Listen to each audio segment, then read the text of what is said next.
जब तक किसी को खुद की वैल्यू नहीं पता होती तब तक कोई दूसरा उसकी वैल्यू नहीं समझ सकता। दो प्रकार के इंसान होते हैं दुनिया में। एक तो वो जिन्हें अपने काम पर पूरा भरोसा होता है, जो खुद पर विश्वास करते हैं और ये समझते हैं कि जो हुनर उनके अंदर है वो कोई सामान्य हुनर नहीं है। और दूसरे वो लोग जो अपने काम को बहुत ही मामूली समझते हैं, जो अपने काम को, अपने प्रोफेशन को बहुत ही सामान्य समझते हैं। इस प्रकार के लोगों को हमेशा यही लगता है कि उनके अंदर कोई खास बात नहीं है, और यकीन मानिए इन लोगों का आंकड़ा बहुत ज़्यादा है। इसी प्रकार मोहन नाम का एक इंसान एक छोटी सी दुकान पर काम किया करता था। उसे हमेशा यही लगता कि वो बहुत मामूली काम कर रहा है, वो सबसे घटिया काम कर रहा है और उसे ये काम छोड़ देना चाहिए। लेकिन पारिवारिक जिम्मेदारियां होने की वजह से वो उस काम को नहीं छोड़ पा रहा था।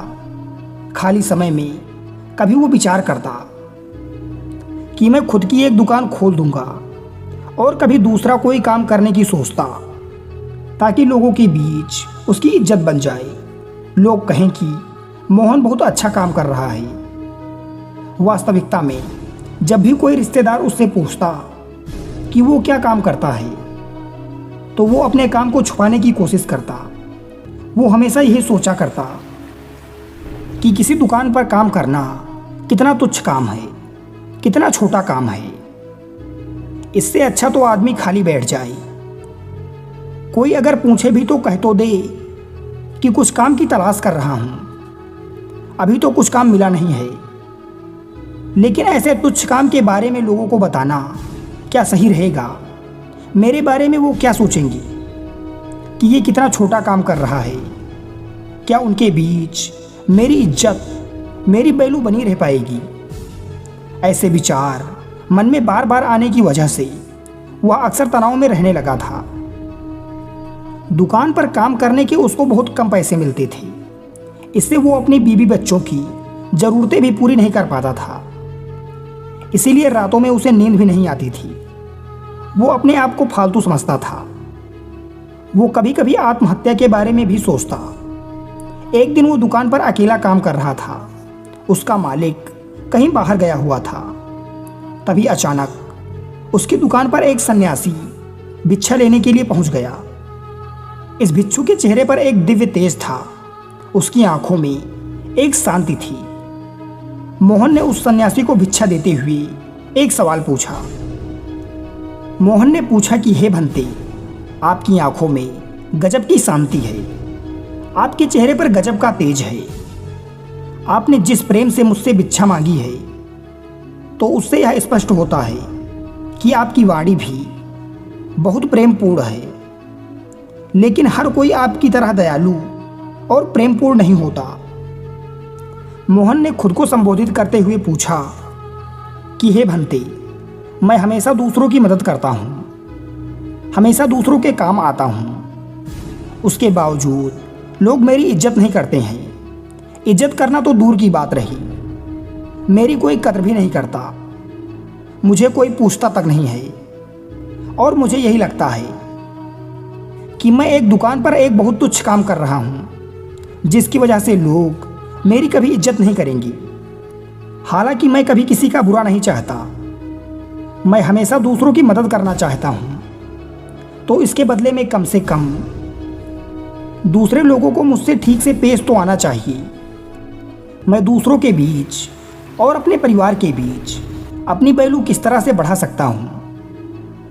मुझे कुछ तरीके और उपाय बताएं जिससे मैं भी अपना स्वाभिमान भरा जीवन जी सकूं। बौद्ध भिक्षु ने मुस्कुराते हुए जवाब दिया कि भंते, जब तक तुम खुद की कदर करना नहीं सीखोगे तब तक दूसरा कोई तुम्हारी कदर नहीं करेगा।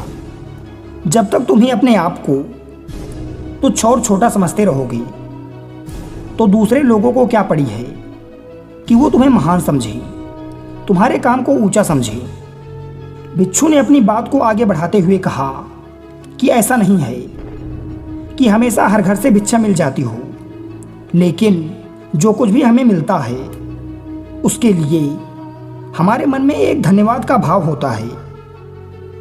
इससे हम खुद से प्रेम करना सीख पाते हैं। जब तक हम अपने आप को और अपनी किस्मत को कोसते रहेंगे, तब तक हम अपने आप से कभी प्रेम नहीं कर पाएंगे। हम खुद को प्रेम तभी कर पाएंगे जब हम अपने आप को किस्मत वाला समझेंगे। मोहन ने भिक्षु की बात काटते हुए कहा कि हे भंते, मैं अपने इस छोटे काम से कैसे संतुष्ट रह सकता हूँ? मैं कैसे एक तुच्छ काम के लिए अपने मन में धन्यवाद का भाव पैदा कर सकता हूँ? ये कैसे संभव है? अगर मैं अपने काम को पसंद ही नहीं कर रहा तो क्या उपाय है? इस पर भिक्षु ने सड़क पर एक भिखारी की तरफ इशारा करते हुए कहा कि जरा उस भिखारी को गौर से देखो। इसका भी परिवार है, उसके भी बच्चे हैं, वो भी किसी का पिता है। लेकिन अगर तुम महसूस करो तो तुम्हारी नज़र में वो तुमसे भी ज़्यादा तुच्छ काम कर रहा है, तो तुम तो उससे बेहतर हालात में हो। तुम्हें तो खुश होना चाहिए। हर किसी की किस्मत तुम्हारे जैसे नहीं होती। हर किसी को दुकान पर काम करने का मौका नहीं मिलता। अगर तुम ऐसे सोचोगे तो तुम्हारे अंदर एक धन्यवाद का भाव ऐसे ही पैदा हो जाएगा।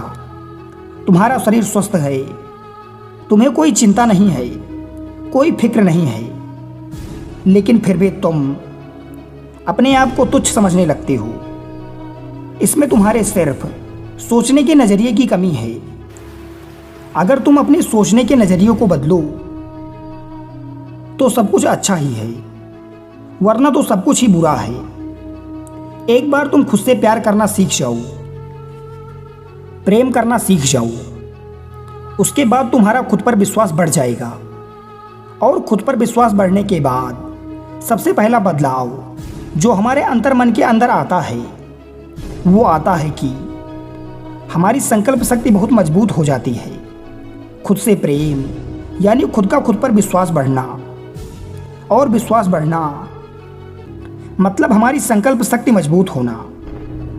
मजबूत संकल्प शक्ति एक लीडर का, एक नेता का गुण होता है। जब दूसरे लोग जो आज तुम्हारी निंदा करते हैं, जब कल ये देखेंगे कि ये आदमी जो काम अपने हाथ में लेता है उसे पूरा करके ही दम लेता है, तो अपने आप उनकी नज़रों में आपकी इज्जत बढ़ने लगेगी, आपकी वैल्यू बढ़ने लगेगी।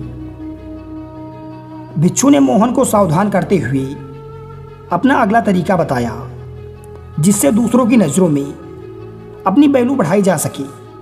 उन्होंने कहा कि अच्छाई करना, दूसरों की भलाई करना अच्छी बात है, लेकिन हर समय अगर आप किसी के लिए मौजूद रहेंगे तो वो आपकी ज़रूरत जीवन में कभी नहीं समझ पाएगा।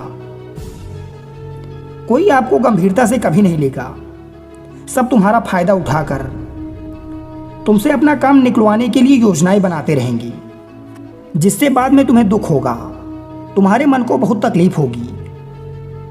इसीलिए पहले से ही सचेत हो जाओ। हर समय उपलब्ध मत रहो। जो हमारे करीबी हैं, जो हमारे अपने हैं, उनके लिए हमेशा मौजूद रहो, लेकिन दूसरों को अपनी ज़रूरत महसूस कराओ। जब भी वो कोई काम करें उन्हें आपकी कमी महसूस होनी चाहिए, और जब ऐसा होने लगे तो समझ लेना दूसरों के सामने तुम्हारी इज्जत, तुम्हारी वैल्यू बढ़ने लगी है। अगली सीख भिक्षु ने बताते हुए कहा कि कभी भी अपना काम पूरा होने से पहले उस काम के बारे में किसी को मत बताओ, वरना तो तुम मजाक का ही पात्र बनोगे। कुछ लोग काम पूरा होने से पहले ही उसकी डींगे हाँकने लगते हैं। कुछ लोगों की ये आदत ही होती है लंबी लंबी डींगे हाँकने की। पहले वो बहुत लंबी लंबी डींगे हाँक लेते हैं, और जब काम नहीं पूरा होता तो दूसरों के सामने उन्हें बहुत शर्मिंदा होना पड़ता है। लेकिन अगर आप ऐसा करेंगे तो दूसरे लोग आपको गंभीरता से क्यों लेंगे? चुप रहकर, बिना किसी को बताए, निरंतर खामोशी से अपने लक्ष्य पर काम करते रहो, और एक दिन वो भी आएगा जब आप अपने लक्ष्य को पा लेंगे। उसके बाद लोगों को अपने आप ही पता चल जाएगा। अपनी बात को जारी रखते हुए बिच्छू ने बताया कि अपनी झिझक को दूर करो, अपने डर को दूर करो। अपनी झिझक और अपने डर को दूर करने का सिर्फ एक ही तरीका है कि तुम उसका सामना करो। अगर अनजान लोगों से बात करने में हिचकिचाहट होती है तो उनसे ज़बरदस्ती बात करने का अभिनय करो, और अभिनय करते करते एक दिन वो भी आएगा जब आपको किसी से कोई झिझक नहीं रहेगी। आप किसी भी अनजान आदमी से बेधड़क बात कर पाएंगे। जब दूसरों के सामने बिना किसी डर, बिना किसी झिझक के आप अपने विचार रखेंगे तो दूसरे लोग आपकी स्पष्टता की, आपकी निर्भीकता की अपने मन में तो तारीफ करेंगे ही। बिच्छू ने मोहन को सावधान करते हुए कहा, याद रखना, घमंड यानी अहंकार की तलवार बहुत बारीक होती है। वो कब तुम्हारी गर्दन काट देगी तुम्हें पता भी नहीं चलेगा। भौतिक जीवन में कुछ उपलब्धियां हासिल करने के बाद कुछ लोगों को अहंकार हो जाता है। हो सकता है वो अहंकार आपको नजर ना आए, पर दूसरों को अहंकार महसूस हो जाता है। इसीलिए जब तक आप सामने रहेंगे तो आपके ओहदे की वजह से वह आपकी इज्जत करेंगे, आपके सामने आपकी बड़ाई करेंगे, लेकिन आपके पीछे वो आपको अहंकारी और घमंडी बताने लगेंगी। इसीलिए खुद का निरीक्षण करते रहो। कहीं कोई उपलब्धि हासिल करने के बाद हम अहंकार से तो नहीं भर गए, कहीं अपने से छोटे ओहदे वालों के साथ गलत तरीके से तो नहीं पेश आ रहे। इस बात का निरीक्षण आध्यात्मिक उन्नति के लिए बहुत जरूरी होता है, क्योंकि आध्यात्मिक उन्नति में आदमी का अहंकार या घमंड ही सबसे बड़ा रोड़ा होता है। अपनी बात समाप्त करते हुए भिक्षु ने आखिरी में कहा, हम सब लोग समाज में रहते हैं, हम सब सामाजिक हैं। इसीलिए समाज के लोगों के साथ वक्त बिताना, उनकी मदद करना, उनके सामने अच्छे से पेश आना, ये सब बातें समाज के सामने तुम्हें एक बहुत ही इज्जतदार इंसान के तौर पर पेश करती हैं। इसीलिए अपने समाज से, अपने समाज के लोगों से हमेशा जुड़े रहना चाहिए। कुछ ना कुछ वक्त उन्हें जरूर दो। अपनी भिक्षा का पात्र संभालते हुए बौद्ध भिक्षु ने मोहन से जाने के लिए आज्ञा मांगी। बौद्ध भिक्षु ने मोहन से जाने के लिए आज्ञा मांगी। इसी के साथ मोहन को भी अपने सवालों के जवाब मिल चुके थे। दोस्तों, उम्मीद करते हैं कि आपको हमारी यह कहानी बहुत पसंद आई होगी, परंतु आज मैं आपसे यह नहीं कहूँगा कि आप हमारे चैनल को सब्सक्राइब करिए, बल्कि मैं चाहूँगा कि आप ये वीडियो उस इंसान के पास भेजें जिसे इसकी बहुत ज़रूरत है। तो इसी के साथ मिलते हैं किसी नई कहानी में। धन्यवाद।